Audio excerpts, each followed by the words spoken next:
Sarah adalah gadis paling menawan yang pernah kulihat, dia pindah ke kota ini sekitar seminggu yang lalu. Kurasa siapapun yang melihat Sarah, akan langsung jatuh cinta padanya di pandangan pertama. Karena aku juga begitu, mata hijaunya yang menyejukkan, rambut pirangnya yang selalu terkucir. Betul-betul suatu pemandangan yang indah. Aku ingin sekali mengungkapkan perasaanku pada Sarah, tapi aku terlalu pemalu. Bagiku, melihat senyum ceria Sarah sudah cukup untuk saat ini. Ketika pulang sekolah, Sarah duduk sendirian di bangku taman. Wajah cantiknya terlihat bosan. Sesekali ia menendang kerikil yang berada dekat dengan sepatunya. Kupikir inilah kesempatanku untuk berada lebih dekat lagi dengan Sarah. Aku mendekatinya, namun sepertinya Sarah merasa tidak nyaman dengan kehadiranku. "Siapa kau?" tanya Sarah. Aku berusaha menjaga jarak darinya agar dia mengetahui kalau aku tidak berniat untuk mengganggunya. "Ah, maaf jika aku membuatmu tidak nyaman. Aku melihatmu sendirian di sini, tanpa teman. Jadi kupikir aku bisa menemanimu." Aku berusaha sebisa mungkin untuk tidak terlihat gugup, apalagi di depan gadis pujaanku. Aku belum lama pindah ke sini, jadi aku masih belum memiliki teman. Suara Sarah sangat lirih, hingga aku hampir tidak mendengarnya. "Kalau begitu, maukah kau jadi temanku?" Mata Sarah berbinar mendengar ucapanku. Dia mengulurkan tangannya ke arahku dengan bersemangat. "Aku Sarah, dan kau?" Aku membalas uluran tangan Sarah, tangannya sehalus yang kubayangkan. "Jim, kau bisa memanggilku Jim." Sejak saat itu aku menjadi dekat dengan Sarah. Dia selalu menyapaku ketika kami tidak sengaja bertemu. Aku juga selalu menemani Sarah di bangku taman sepulang sekolah, menunggu orang tuanya datang menjemputnya. Apakah Sarah merasakan hal yang aku rasakan? Aku harus memastikannya. Jika Sarah mencintaiku, dia akan melakukan segala hal untukku. Bukan seperti aku melakukan segala hal untuknya. Hari ini, aku mengajak Sarah untuk pulang bersamaku. Sarah mengiyakan hal itu dan ikut bersamaku ke dalam mobilku. Dalam perjalanan, Sarah menceritakan betapa baiknya guru di sekolah memberikan dia bintang emas karena telah menciptakan puisi yang indah. Lalu Sarah menyadari sesuatu, kami telah melewati jalan rumahnya.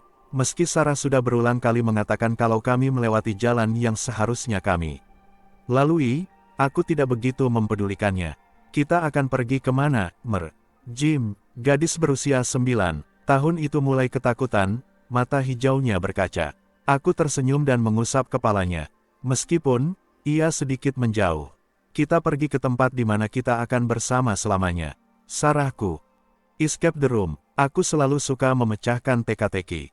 Entah itu Rubik atau teka-teki silang di koran, aku suka membuktikan kepada diri sendiri dan dunia bahwa pikiranku cukup tajam untuk memecahkan masalah yang orang lain tidak bisa.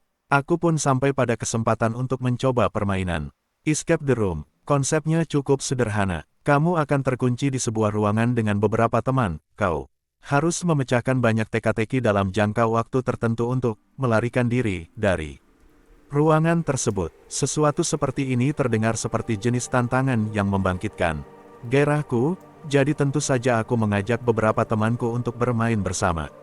Setelah beberapa lama, kami sampai di tempat itu, dan dengan cepat diantar ke sebuah ruangan yang tampak seperti ruangan normal lainnya. Moderator pun menjelaskan peraturannya kepada kami. "Namaku Brian, aku akan menjadi moderator kalian. Kalian memiliki 1 jam untuk bekerja sama memecahkan teka-teki agar bisa keluar dari sini. Petunjuk dan teka-teki tersembunyi di seluruh bagian ruangan. Aku akan ada di luar jika kalian butuh sesuatu."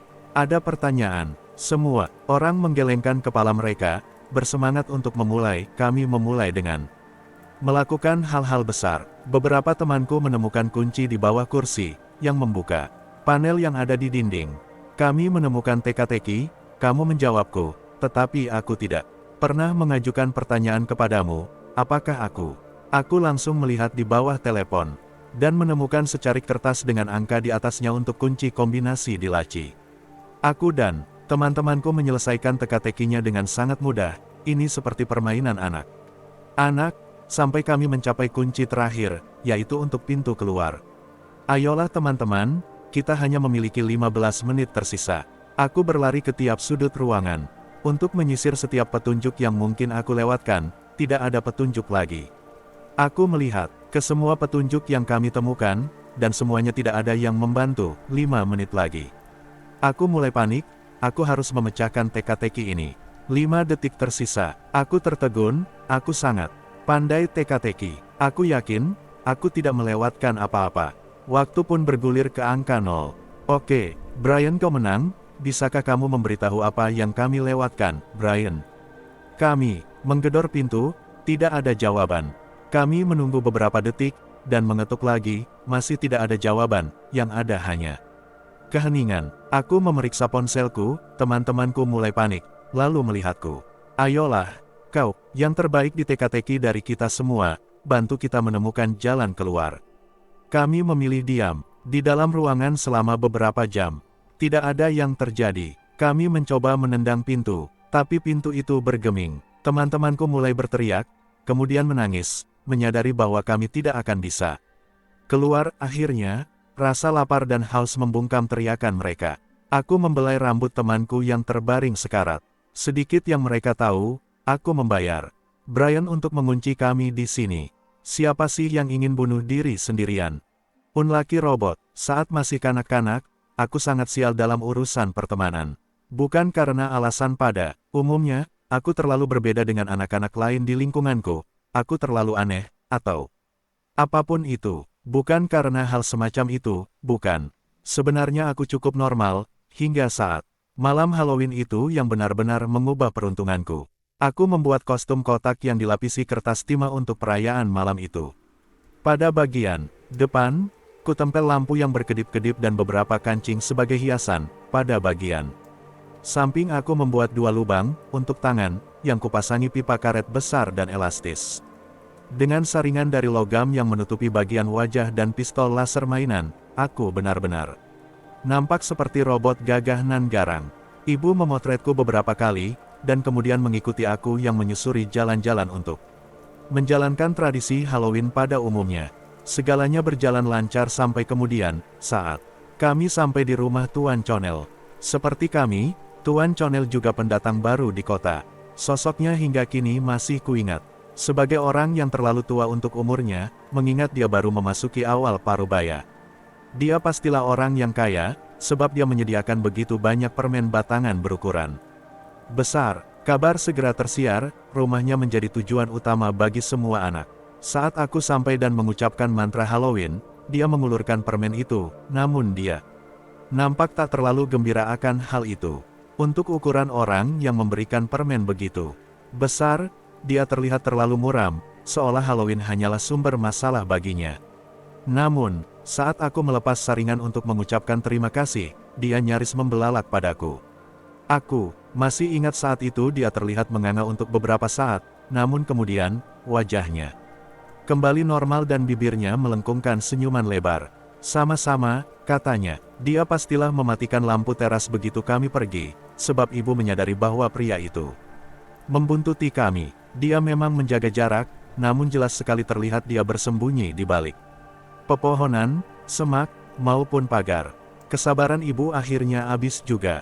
Ibu menyuruhku untuk diam di tempat sementara dia mendatangi Tuan Conel. Aku tak mengerti apa yang ibu katakan, tapi suaranya yang pelan dan marah cukup membuat nyali Tuan Conel ciut. Tuan Conel terus menggelengkan kepala dan memohon maaf, hingga kemudian, kulihat pria itu meraih dompet, membukanya dan menunjukkan selembar foto. Kulihat ibu begitu terkejut dan menutup mulut dengan tangannya.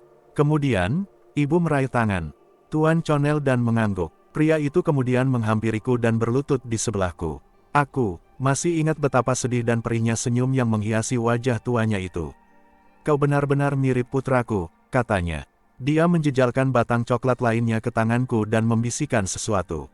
Dia memintaku untuk berjanji agar tidak mengatakan hal itu pada ibu. Aku benar-benar anak yang baik. Kulakukan apa yang ia katakan. Dia mengatakan aku akan menjadi robot yang beruntung jika tetap diam dan memakan habis coklat spesial itu sebelum memakan permen-permen lain yang sudah dia berikan padaku sebelumnya. Dan di samping sakit perut yang tidak seberapa, kurasa aku memang beruntung.